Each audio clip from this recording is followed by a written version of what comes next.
ठीक है, जितना आपका कॉन्सेप्ट का बेस स्ट्रांग होगा और वो तभी होगा अगर आप उन्हें समझोगे। तो रट्टाफिकेशन is never a good idea. Hello friends, welcome back to my channel. I am CS Jaspreet. Today we are meeting for another work study planning tips Wednesday video. So one of our subscribers, Rohit Dior, wants to know how to retain concepts while studying. But before that, if you are somebody new to my channel, hi, I'm Jaspreet. I make videos for CA, CS, CMA and MCA notification videos on motivating, planning and a fun special video on Saturday as well. Feel free to check the content I create and do consider to hit the subscribe button and the bell icon for all the updates. So I will be telling you 5 tips on how you can retain the concepts while studying. Studying is all about retaining, revising, learning and remembering the concepts. So the first step is read and analyze. Read करना enough नहीं है, concepts को analyse करो कि ऐसा क्यों हुआ। Every concept has a history in its creation. ठीक है, कोई भी कॉन्सेप्ट बनता है तो उसके पीछे एक हिस्ट्री होती है कि ये कॉन्सेप्ट क्यों बना।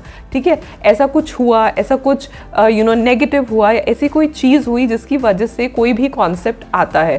सो किसी भी कॉन्सेप्ट का जो क्रिएशन होता है उसके पीछे एक हिस्ट्री होती है जिसे आपको एनालाइज करना इम्पॉर्टेंट है। अगर आप ये जान लो कि ये कॉन्सेप्ट क्यों बना था, इसके पीछे क्या हिस्ट्री थी, you will easily remember that concept. आप कभी भी उस कॉन्सेप्ट को भूलोगे नहीं क्योंकि आपने उसकी हिस्ट्री से उसे लिंक किया है। राइट, सो बजाय के ब्लाइंडली ट्रस्टिंग जो भी बुक में लिखा हुआ है, ऑब्वियसली जो बुक में लिखा है that would be correct, I am not saying that, but आप भी उसको एनालाइज करो, अपने तरीके से जानने की कोशिश करो कि ये कॉन्सेप्ट एक्चुअली में आया क्यों। राइट, कोई तो उसकी नीड होगी, what was the need of this concept, उस चीज़ को आपको एनालाइज करना इंपॉर्टेंट है। राइट, जितना आप एनालाइज करोगे उतना आप याद रखोगे। Second, write them down in a notebook in your own style. आप जब कॉन्सेप्ट्स पढ़ते हो, समझते हो, मेक श्योर आप उसे अपनी नोटबुक में लिखो।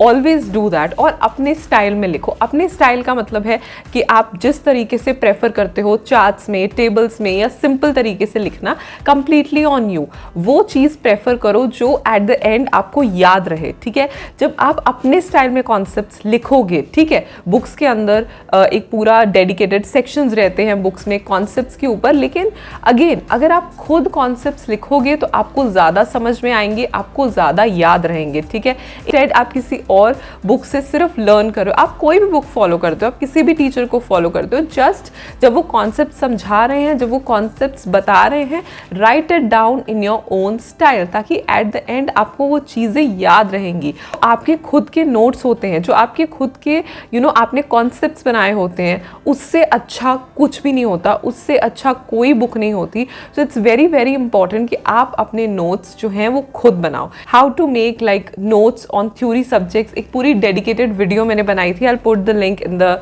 आई बटन अबव। राइट, सो हमेशा कॉन्सेप्ट्स के लिए एक सेपरेट नोटबुक रखो। कोई भी सब्जेक्ट है उसके कॉन्सेप्ट्स आपको बिल्कुल क्लियर होने चाहिए और आप उन्हें लिख के रखो अपने स्टाइल में। Thirdly, revise and practice the concepts. सिर्फ समझना और लिखना काफ़ी नहीं है, उसे आपको रिवाइज भी करना पड़ेगा, अदरवाइज डेफिनेटली आप उसे भूल जाओगे। ठीक है, अपने कॉन्सेप्ट्स को रिवाइज करो और उन्हें प्रैक्टिस करो जितना भी आप कर सकते हो। ठीक है, कॉन्सेप्ट सिर्फ समझना काफ़ी नहीं है, उसकी एप्लीकेबिलिटी भी तो आपको पता होनी चाहिए। एप्लीकेबिलिटी तब पता चलेगी जब आप उसे रिवाइज करोगे, जब आप उसे प्रैक्टिस करोगे। Once you start practicing it, ठीक है, आप उन्हें प्रैक्टिकल क्वेश्चंस में अप्लाई करो, तब आपको पता चलेगा कि ये कॉन्सेप्ट कहाँ पे अप्लाई होता है। सो इट्स नॉट जस्ट कि आपने समझ लिया, आपने लिख लिया, दैट्स इट, मुझे समझ में आ गया। समझ में आना is one thing, but applicability is another thing, और वो तभी होगा जब आप उस कॉन्सेप्ट को रिवाइज करोगे, आप उस कॉन्सेप्ट को अपने प्रैक्टिकल सब्जेक्ट्स में अप्लाई करोगे। ठीक है, आप जितना उन्हें अप्लाई करोगे उतना आप समझोगे कि इन्हें एक्चुअली में अप्लाई कैसे करना है, इन्हें यूज़ कैसे करना है। ठीक है, तो यहाँ पे ये चीज़ इंपॉर्टेंट है कि आप अपने कॉन्सेप्ट को ज़्यादा से ज़्यादा रिवाइज करने के लिए या याद रखने के लिए उसे प्रैक्टिस करो, उसे अप्लाई करो अपने प्रैक्टिकल सब्जेक्ट्स में, प्रीवियस ईयर क्वेश्चंस में, या जो क्वेश्चंस आपके बुक्स में दिए रहते हैं at the end of the subject, वहाँ पे अप्लाई करने की कोशिश करो एंड यू विल अंडरस्टैंड कि किस तरीके से ये कॉन्सेप्ट्स जो हैं वो अप्लाई किए जाते हैं। Fourth and according to me a very very important point, I am emphasising from the first step कि कॉन्सेप्ट्स को एनालाइज करो, कॉन्सेप्ट्स को समझने की कोशिश करो। So that is why always understand the concepts, don't go for cramming, right? Cramming का मतलब समझते हो? क्रैमिंग का मतलब रट्टे मारना।